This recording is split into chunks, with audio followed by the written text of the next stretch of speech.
All righty. Open up your books, please, to chapter 8, page 104. This is a chapter to the wives. Now, I've looked in vain in this big book for lies. I've challenged anybody to show me anything in here which is not true. I won't say in vain. I found a couple of things that had to do with how many people there were in recovery. When I looked back at the original manuscript, I found that Bill had it right. And the editorial guys decided they needed a little bit more oomph, so they just added a few thousand people in recovery, which weren't there at the time. But as far as the original manuscript and what we have, the one major fib in the big book is right here on page 104. Right at the beginning, with few exceptions, our book thus far has spoken of men, but what we have said applies quite as much to women. Our activities in behalf of women who drink are on the increase.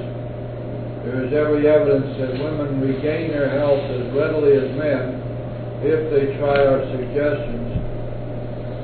But for every man who drinks, others are involved: the wife who trembles in fear of the last debauch, the mother and father who see their son wasting away. Among us are wives, relatives, and friends whose problem has been solved, as well as some who have not yet found a happy solution. It's real important to understand what the book is saying, because when this fellowship started, it was treated as a family disease, and the families met together. And there wasn't any of this closed meetings stuff. They met in each other's homes. They met for coffee and cake and helping each other and working the program. But the wives and families were included. They recognized that it was a family disease. And therefore, out of all of this came this chapter, which at the time this was written, there was only one woman in AA, Marty Mann. You've seen her picture perhaps in some of the, up on the walls. Marty Mann's picture is on the wall in the Pompano Beach group. And Marty was the lady who was the first woman in AA, and Bill sent her a copy of his manuscript for $3.50, and then when the big book was published, she got a copy for free. Marty Mann got sober and stayed sober the rest of her life, but of course, we know for a fact that could not have happened, don't we? Because she couldn't have had a sponsor, right? Oh, maybe there's something wrong with that little rule. So we're looking here at the result of the fact that the wives were as intimately exposed to the 12 steps and to recovery as were their husbands. We want the wives of Alcoholics Anonymous to address the wives of men who drink too much. They say will apply to nearly everyone bound by ties of blood or affection to an alcoholic. Now there's a very, very, very important lesson here, guys. The 12 steps are for everyone. They are not the exclusive province of AA. We didn't just simply lend them out for whatever good we might do to NA and the other 12-step groups. We don't own them. 12 steps being spiritual principles, restated as steps of action, belong to all humankind.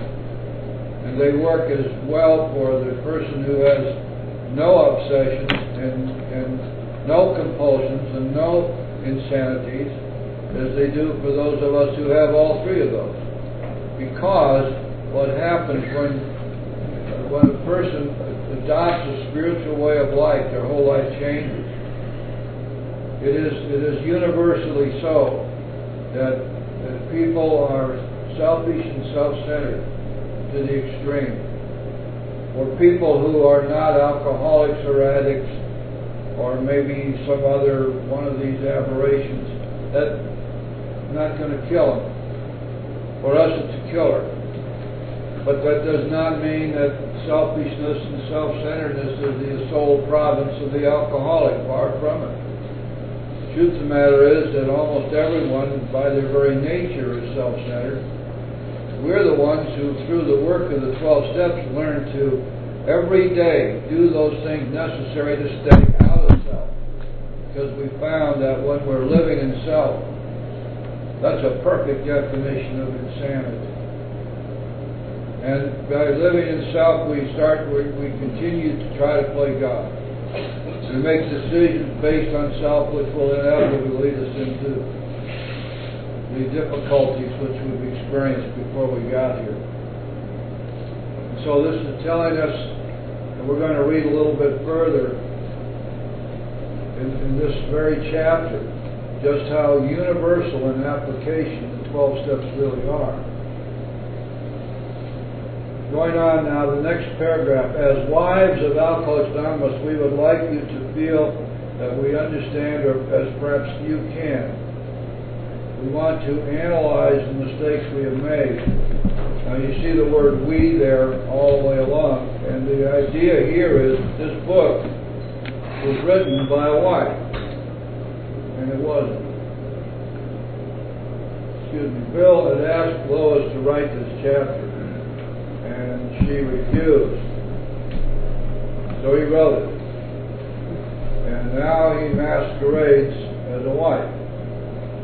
So what I've always concluded is that this chapter was written by Bill Wilson in drag. So it is not true that this is wives talking to wives. This is Bill Wilson talking to wives. Nevertheless, this chapter has great significance. When you are working with your newcomers, it is imperative that they read this chapter, because it's really not so much about the wives as it is telling the wives about the husband. So what it's really doing is giving us a ton of first step material. This is a very, very important chapter for a newcomer to read. It also is a chapter, as we shall discover, which contains the only complete description of the progression of the disease of alcoholism.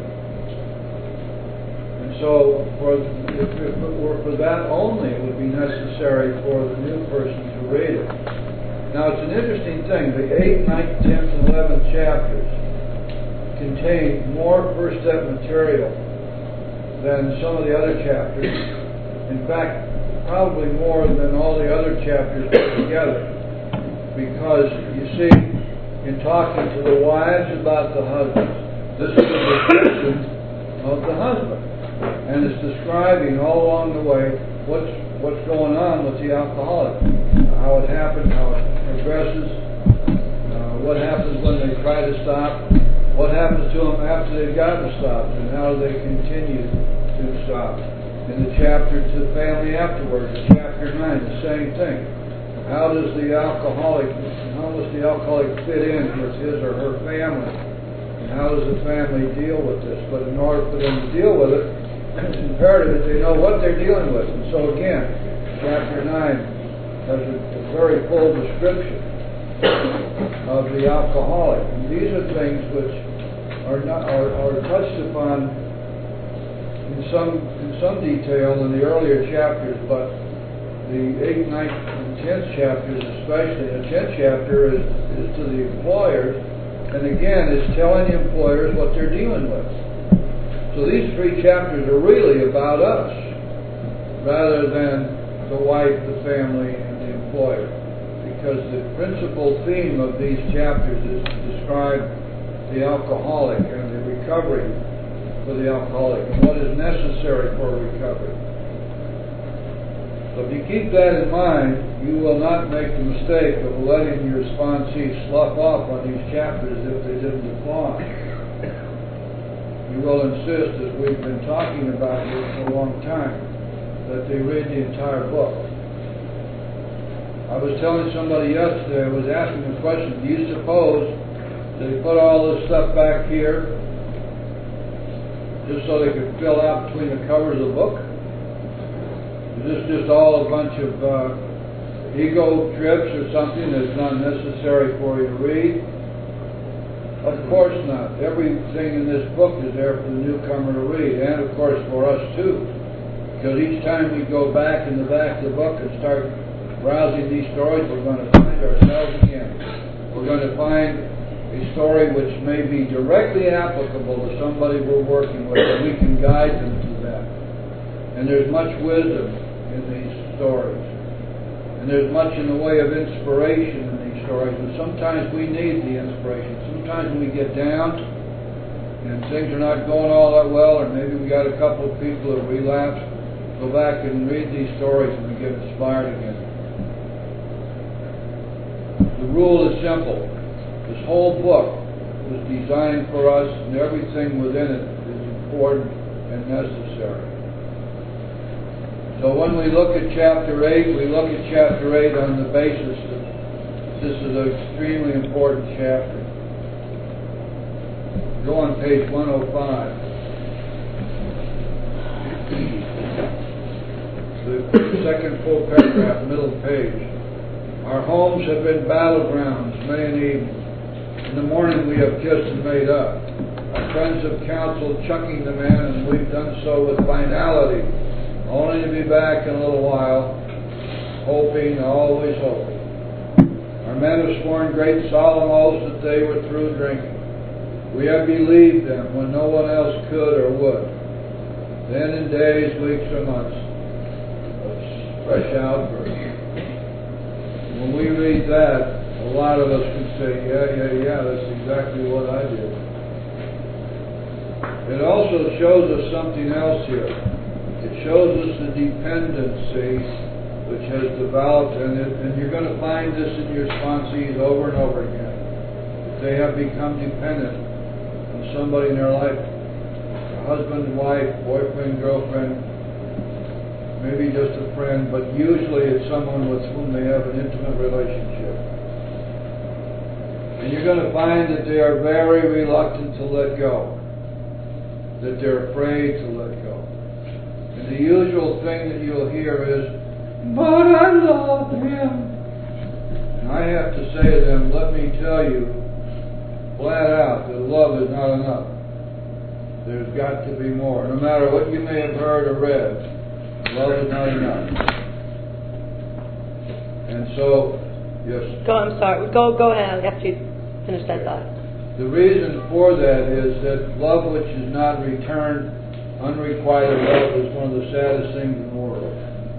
And to love somebody means that we act toward them with love. But love which is unreturned, unrequited love, soon pales. And we are not, most of us are not yet eligible for sainthood. So what we really do, when we call it love, what we're really doing is sacrificing ourselves. Which means that the spirit within us is not growing. The spirit within us is dying. And our first responsibility always is to do God's will. We're here because He expects of us that we carry His message. And to do that, we have to fit ourselves to be of maximum service to Him and our fellows. So when we talk about, but I love Him, you can be very assured that 99% of the time they're really expressing a dependency which they're not able to break. And we need to help them break that. Because being dependent on anyone or anything blocks out dependency on God, and our only hope of survival around here is to put all of our dependency on God, not on other people, not on things. Somebody mentioned a little earlier, you can't trust anybody. Well, that's probably not true. There are a few people who have proven themselves to be trustworthy, but not that many. And most of us have already learned by this time in our lives, if you have 5 really close friends that you can trust absolutely, man, you've got it made. That's a wonderful number to have 5 or 6 people like that. and everyone else is just there. And it isn't that we reject anybody on the basis that they're not our close friends. It's just that we recognize that these close relationships based upon trust rather than upon dependency are hard to come by. And so we savor that. When you have done a lot of 12-step work, you get to add to your circle of close, trustworthy friends. And that's one of the great and wonderful gifts of sponsorship, is that we accumulate friends that we would never have otherwise. For myself, there are a whole lot of people I count as close and totally trustworthy friends, but that's a blessing that I've received because I've been around a long time doing a lot of 12-step work. Believe me, if you haven't done it yet, when you take somebody through the steps, you're going to get to know them better than you ever got to know anybody else in your life. That is, if you're paying attention, if you're listening, and if you're working closely. This does not mean that you're going to carry it around. But you get a chance to find out who somebody really is. And every once in a while, boom, it just clicks. It's really good. There's a connection there, a psychic connection. And maybe you've made a brand new friend that'll be with you as a friend the rest of your life. As a sponsor, you can look forward to that because it does happen. Let's go over to the bottom of page 106.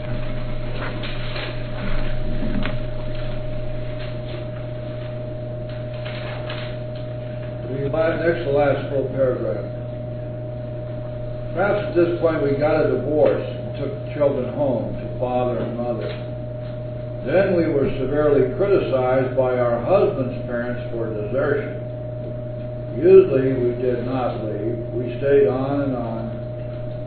We finally sought employment ourselves as destitution faced us and our family. Remember, that's what happened with Lois. She supported their family for a long time because Bill was unable. We began to ask medical advice as the sprees got closer together. The alarming physical and mental symptoms, the deepening pall of remorse, depression and inferiority that settled down on our loved ones. See the description of the alcoholic here? This is what needs to be read by the new person. These things terrified and distracted us. As animals on a treadmill, we have patiently and wearily climbed, falling back in exhaustion after each futile effort to reach solid ground. Most of us have entered the final stage with its commitment to health resorts, sanitariums, hospitals, and jails. Again, the description of the alcoholic. Sometimes there were screaming delirium and insanity. Death was often near. And under these conditions, we usually made mistakes. Some of them rose out of ignorance of alcoholism. Sometimes we sensed dimly that what we were dealing with sick men. Had we fully understood the nature of the alcoholic illness, we might have behaved differently. Now again, another description of the alcoholic. How could men who loved their wives and children be so unthinking, so callous, so cruel? There could be no love in such persons, we thought, and just as we were being convinced of their heartlessness, they would surprise us with fresh resolves and new adventures. I know so many people are just going to say, yeah, that's me, that's just what I did. For a while they'd be their old sweet selves, only to dash the new structure of affection to pieces once more. Asked why they commenced to drink again, they would reply with some silly excuse or none. It was so baffling, so heartbreaking. Could we have been so mistaken in the men we married? When drinking, they were strangers. Sometimes they were so inaccessible that it seems as though a great wall had been built around them. Now then, let's go down to the bottom of page 108. Oh, wait a second. One thing here. This is real advice to the wife. On 108 again. This is a tough one. Middle of the page. Try not to condemn your alcoholic husband, no matter what he says or does. He's just another very sick, unreasonable person. Treat him when you can as though he had pneumonia. When he angers you, remember that he is very ill. And boy, is that a tough one. That's a tough one. And yet, it's the truth, because there isn't anything helpful about getting angry, or about criticizing, or about throwing orders around, or about enabling. There's nothing helpful with that. It's okay. Now then, let's go down to the bottom of page 108. You might mark this out, because from here over to page 115.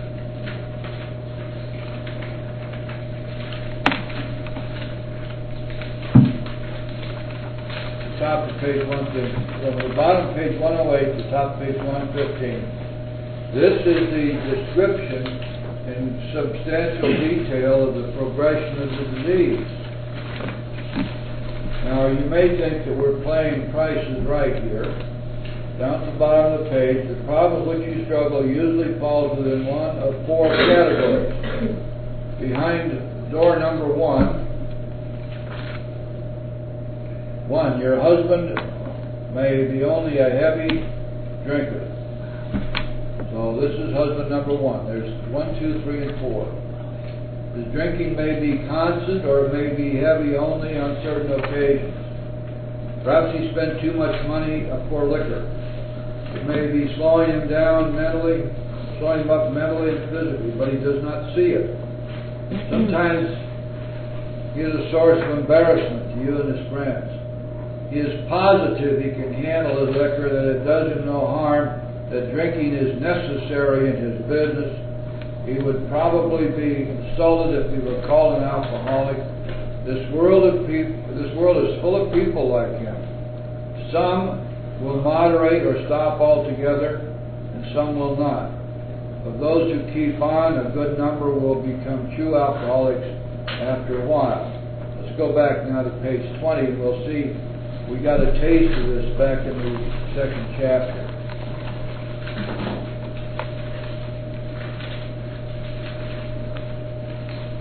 Bottom of page 20.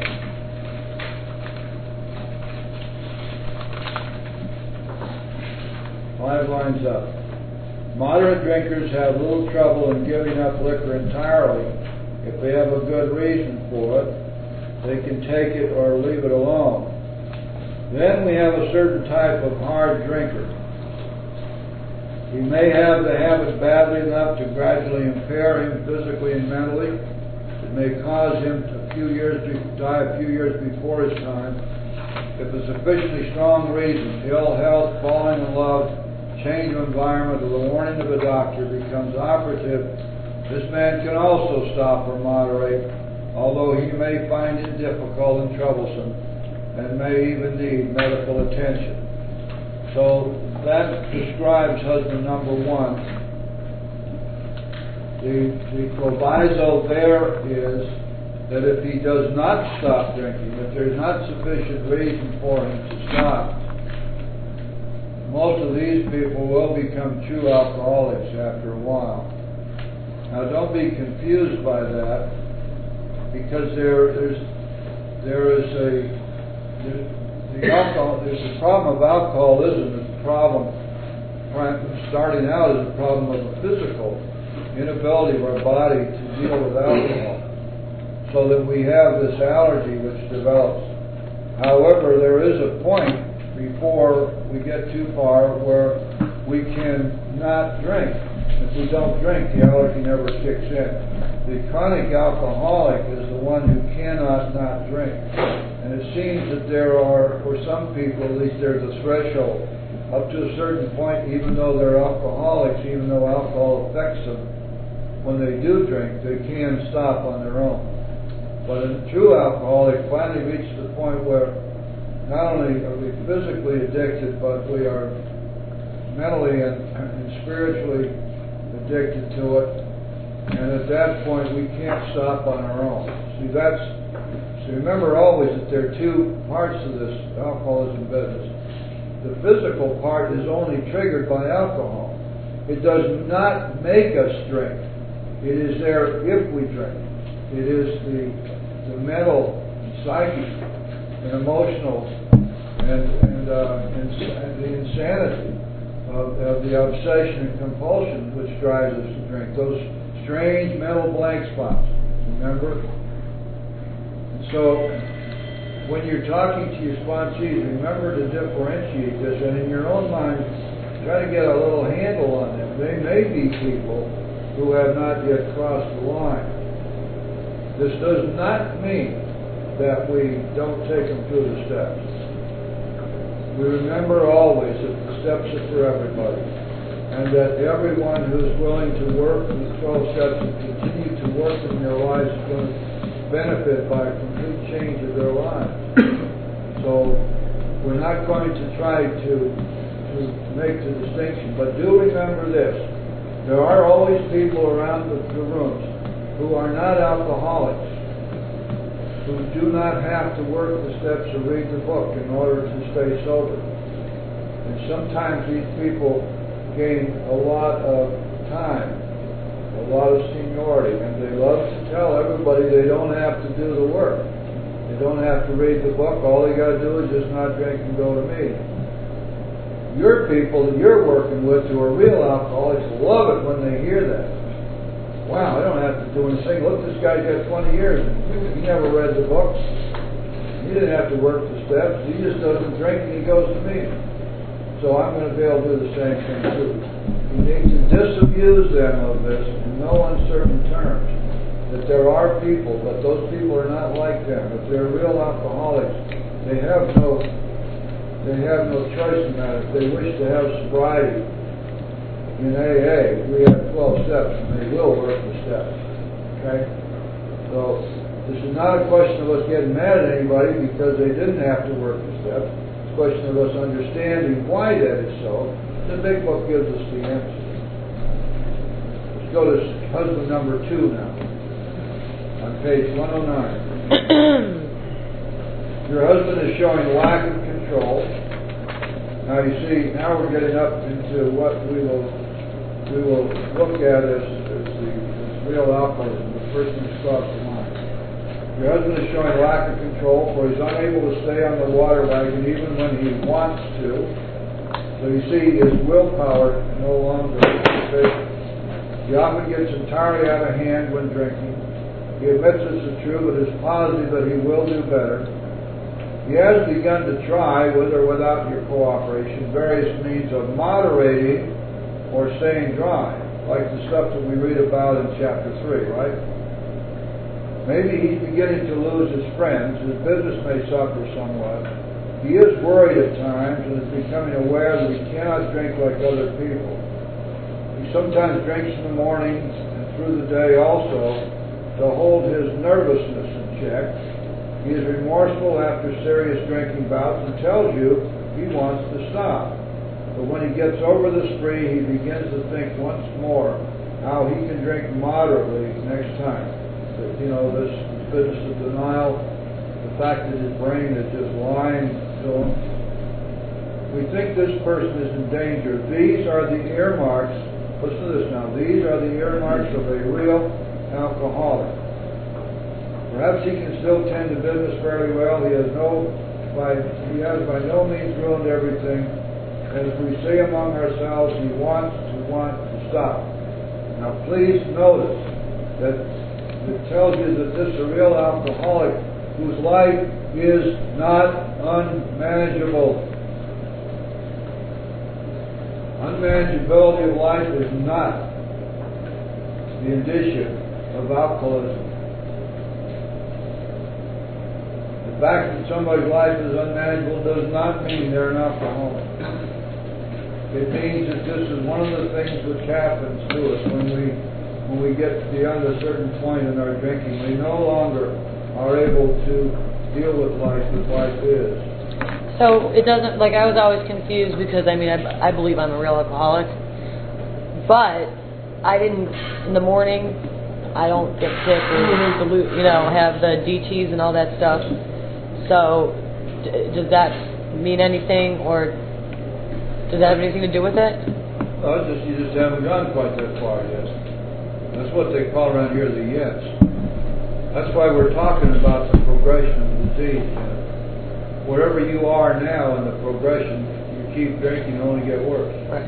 Guarantee, as they say in the out west, guarantee.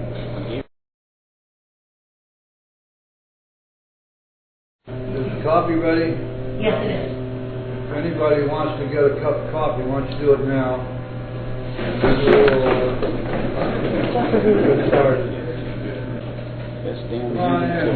Yeah. Giving away something free today? Yeah, coffee. This workshop is grown, Dan. Yeah, I think so. Have a soft seat. It's okay. Oh, do you want to sit there? Well, okay. No?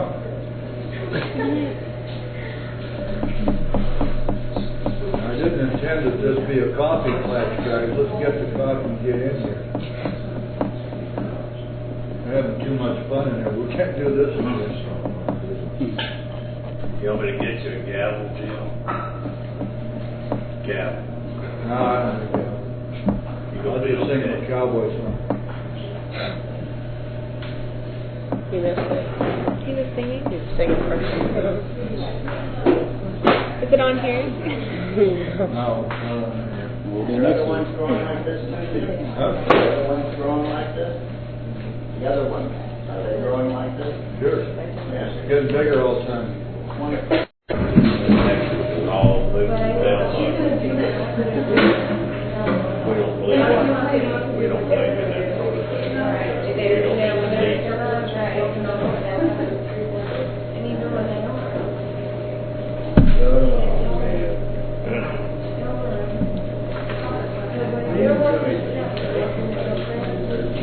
You said you had somebody coming down next week? You said there was somebody coming down next week? New Jersey. From New York? Or, yeah.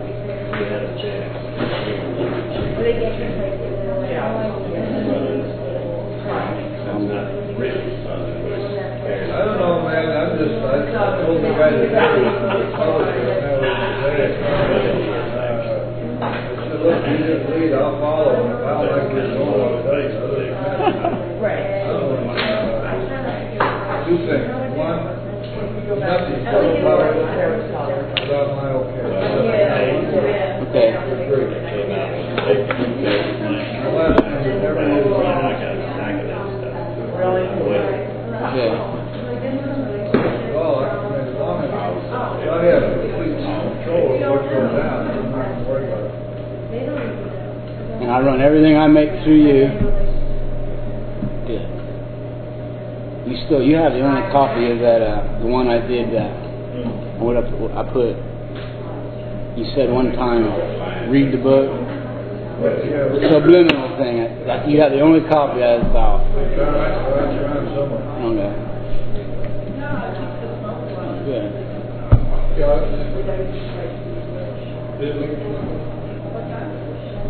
How you can't hear you today, guys?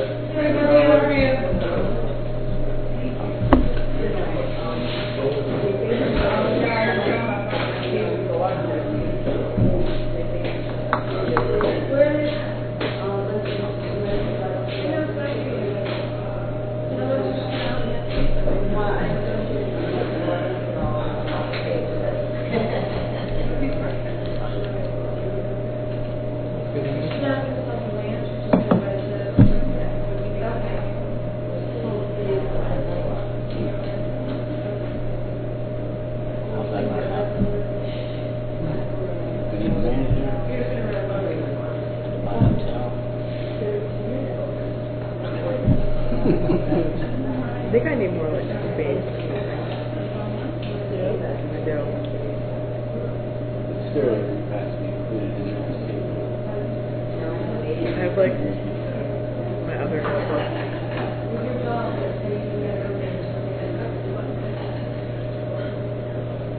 So, what are you publishing? Back down. And everybody will be included in your speech up. None of us have gotten drunk yet. Yeah. We don't want that to happen. But if it does, we're going to get on tape. If anybody relapses, we have to make sure they come back and we can talk about it. And not just be, so people can relate completely to, oh, my ego is getting really big. What would be a good book would be? What? I said what would be a real good book too would be 12 Steps, you know, with a target audience of just, you know, people, anybody who's not an alcoholic, but to, you know, there's all sorts of 12-step groups, but to actually, I mean, they probably all blur the message just as bad as AA does, you know what I mean? They put the truth out there for the people. Do you know any meeting that's done this before? Neither do I. No other meeting that I know of is ever recorded. This is a recorded AA meeting.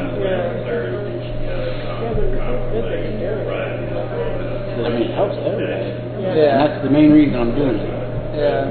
Tell me. I've been coming to listen to it for about a year now. I changed sponsors. Like, started listening to text. What's up, man? Yeah, I know. I mean, I tried all sorts of other things and nothing else worked. But doing it this way. Everything else is just now in retrospect is complete nonsense. Yeah. And I like how he like clarifies like what's AA and what's like yeah. Yeah. Because now I hear it all the time. You know what I mean? You know This is what I believe in. Yeah. This is what works. That's why it's believable, because it works in our lives. We're living proof that this works. You know, and you can ask probably 10 people in any random AA room around the world. 8 of them ain't going to be able to tell you how they kept sober. This meeting is cleaned off. So if we have any of our members, we're going to make sure we get them back. I mean, not just because it's the right thing to do, but I want to get on tape.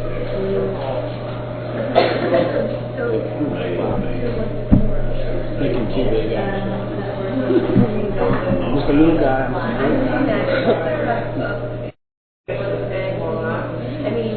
These things are already in England all over. In New York. Yeah. Of him? Yeah. No way. Oh, they're all over England. I sent copies to when I was doing just tapes. He got everything on tape. Sent England. He's making them and passing them all over there. New York's got it. The guy from New York. CDs too. We're gonna be doing it. People open their mouths up and sing, and they're gonna be around forever.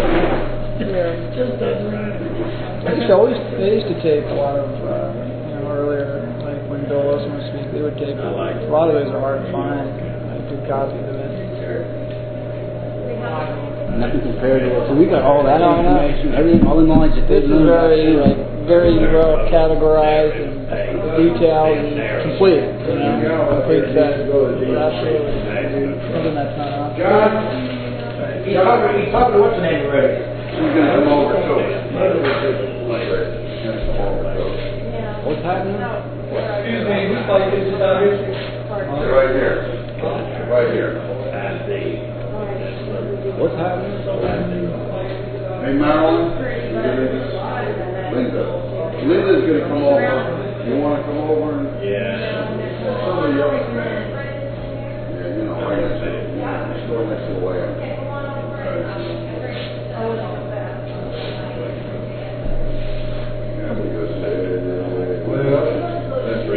This drunk just keeps on going on and on. Yeah. One thing about working in this field, you don't ever run out of camera. There's plenty of drunks in this world.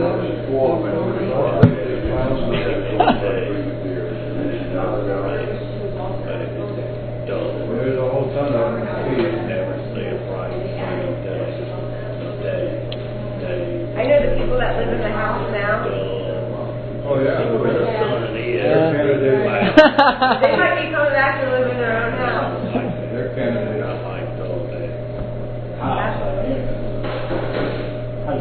I've been in New Jersey when they Got some thought on me here, I like the fall, Just when been- it's clear now. What was happening with John?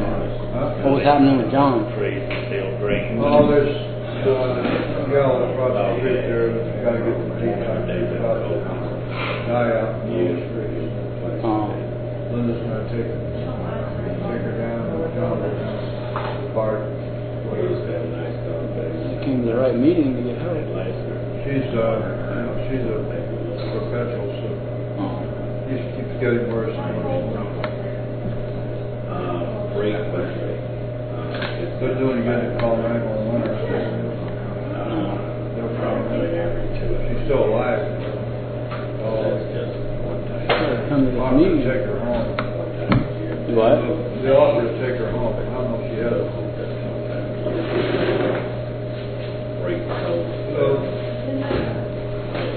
Oh, sorry, Major. You're always there. They had a snow. Yeah, like, What? You gonna sit there? Ring. when it's You gonna sit there? Get out of here. Hey, John. How are you? Good. I can't sell any of them. I don't know why. Can't I must sell be what? doing it wrong. So what? Do it. Yeah. I keep letting people try it. They don't want them? They won't listen. They don't want to pay for them. But that's fine. That's fine. We're not, I'm not doing it to make money. Well, how that looks now? 1 minute. 1 minute. 1 minute to what? No, not, Greenwich Mean Time, there's still 4 minutes. Sorry about that, son. You gotta fix your watch. No weird. Come on in, Hey, how you doing? Doing good. Hello. Where's the other half? He will be here for the second. Oh, okay. He has stuff to do. I don't know what kind of stuff is more important than this, but. No, he gets drunk, he'll lose it. Anybody have an extra highlighter? Right. The coffee will be ready for you. There you go. I'm going there Well, and get if I it. have 4 minutes, I'll just go. There's still some birthday cake up on the counter up there if anybody wants it.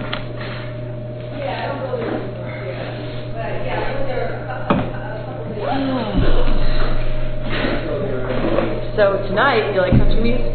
What? Do you like country music? Of course I like country music. 99.9, 7 to midnight. You got it? Yeah. You're on? Good girl. 99.9? World's most famous DJ. I hate country music.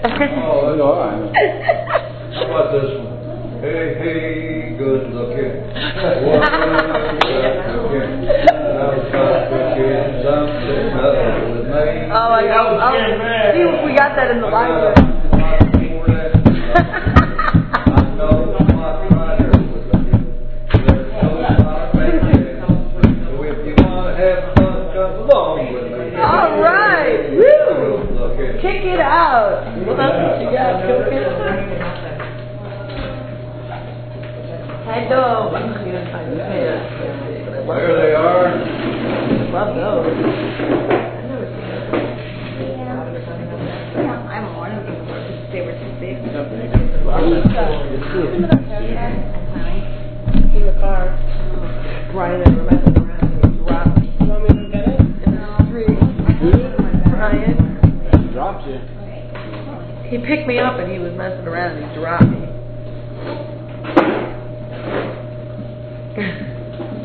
Is that going to happen again?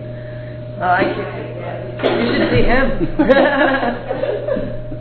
He's gonna be your for the second. You gotta see the other guy, huh? Right. Oh, it's gonna be this place. So you'll be on from 7 That's in a minute. Tonight's my first shift though, so I'll probably Okay. won't be up to par, but Saturday night 7 to Oh, midnight. you'll be just fine. You're a highly trained professional. Yes, just I like am. Rushman. Yes, I am. I'm glad to hear that. Yeah, and then I'm going to be on in West Palma, 98.7, the Gator, the classic rock, every You're gonna night. be on 999? Tonight, yeah. Wowie zowie, that's the big one. Yeah. That's the big country station. Somebody actually said, I'll give you another chance. Don't end up in jail again. Tell that man who's in there with you. Trying to know. It's funky today, boy. Just for me, you gotta play a request. Lefty Frizzell. I have to write it down. I won't remember. I know nothing about country music. Well, you're gonna have to go back in the archives for that. The old one? I like, what is his It's name? called I'd Walk a Mile. I Walk a Mile. Yeah. Goes something like this. I'd walk a mile for one sweet smile. Sing it, Jim. From my mama night and day. I love them and I want them to know. I'm like, why don't I got it in we get stereo. drunk? All right, let's have a meeting. I want to welcome you to the Stairway Group of Alcoholics Anonymous. This is our regular Saturday afternoon sponsorship workshop. And my name is Jim, and I am an alcoholic. Everybody, I'm glad to see you all here. Today we're going to continue our study of the Big Book and where everything is, how to find it, and how it all ties together. And we should be taking a look at the 8th and 9th chapters today. This is an hour and a half meeting. We take a 10-minute break at the halfway point. Please join me in a moment of silent meditation, and we'll say the Serenity Prayer together. Thank you. Serenity Prayer. God, God. me serenity to accept that you cannot change, the courage to change the things I can, and the wisdom to know the difference. Alcoholics Anonymous is a fellowship of men and women who share their experience, strength, and hope with each other. They may solve their common problem and help others recover from alcoholism. The only requirement for membership is your desire to stop drinking. There are no dues or fees for a membership. We are self-supporting for our own contribution. AA is not allied to any sect, denomination, politics, organization, or institution. Not wish to engage in any controversy, neither endorsing nor opposing any causes. Our primary purpose is to stay sober and help other alcoholics to achieve sobriety. Anyone here who's been out improving their resume and just coming back, like to give us your first name? Anyone who's at their first AA meeting of all time, ever? And anyone who's visiting from out of town, out of state, outer space? Okay, good. Customary condition on the Stairway Group, read portion of chapter 5 in the Big Book. And who's going to do that for us today? I'll do it. I'm Melissa. I'm an alcoholic. Melissa? This is how it works. Rarely have we seen a person fail who has thoroughly fouled our past. Those who do not recover are people who cannot or will not completely give themselves to this simple program, usually men and women who are constitutionally incapable of being honest with themselves. There are such unfortunates. They are not at fault. They seem to have been born that way. They are naturally incapable of grasping and developing a manner of living which demands rigorous honesty. Their chances are less than average. There are those, too, who suffer from grave emotional and mental disorders, but many of them do recover if they have the capacity to be honest. Our stories disclose in a general way what we used to be like, what happened, and what we are like now. If you have decided you want what we have and are willing to go to any length to get it, then you are ready to take certain steps. At some of these we balked. We thought we could find an easier, softer way, but we could not. With all earnestness at our command, we beg of you to be fearless and thorough from the very start. Some of us have tried to hold on to our old ideas, and the result was nil until we let go absolutely. Remember that we deal with alcohol, cunning, baffling, powerful. Without help, it is too much for us. But there is one who has all power, that one is God. May you find him now. Half measures availed us nothing. We stood at the turning point. We asked his protection and care with complete abandon. Here are the steps we took, which are suggested as a program of recovery. 1. We admitted we were powerless over alcohol, that our lives had become unmanageable. 2. Came to believe that a power greater than ourselves could restore us to sanity. 3. Made a decision to turn our will and our lives over to the care of God as we understood him. 4. Made a searching and fearless moral inventory of ourselves. 5. Admitted to God, to ourselves, and to another human being the exact nature of our wrongs. 6. Were entirely ready to have God remove all of these defects of character. 7. Humbly asked him to remove our shortcomings. 8. Made a list of all persons we had harmed and became willing to make amends to them all. 9. Made direct amends to such people wherever possible, except when to do so would injure them or others. 10. Continued to take personal inventory, and when we were wrong, promptly admitted it. 11. Sought through prayer and meditation to improve our conscious contact with God as we understood him, praying only for the knowledge of his will for us and the power to carry that out. 12. Having had a spiritual awakening as a result of these steps, we try to carry this message to alcoholics and to practice these principles in all our affairs. Many of us exclaimed, "What an order! I can't go through with it." Do not be discouraged. No one among us has been able to maintain anything like perfect adherence to these principles. We are not saints. The point is that we are willing to grow along spiritual lines. The principles we have set down are guides to progress. We claim spiritual progress rather than spiritual perfection. Our description of the alcoholic, the chapter to the agnostic, and our personal adventures before and after make clear 3 pertinent ideas. A. That we were alcoholic and could not manage our own lives. B. That probably no human power could have relieved our alcoholism. And C. That God could and would if he were so. Good, thank you, Melissa. Are you getting it?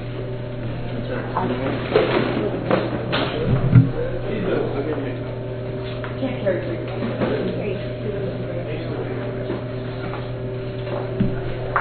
How you doing? Good, how are you? Do you hear lunch? No.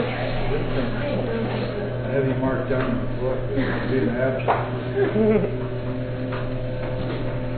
No, but I heard about what you guys talked about. Okay, good. Yeah. So we have fun. I'm so delighted you guys are coming. I know that by the time we finish this, you're going to have a real strong everything in the program. It's amazing the difference, seeing it from what it really is. Yep. Read the book, word for word, read it to understand. Oh, I have one. You have last week's? Oh, no. Of this one? Oh, cool. This is from last week? Yeah. Oh, my I don't gosh. know, you gotta ask the reporter. Last week was Yay. sponsorship workshop, 21st. Uh-huh. What I missed? Yes. What you missed? Oh. The interesting session. You're a part of this group, right? Yeah. Oh, I guess. I don't know. I come every week.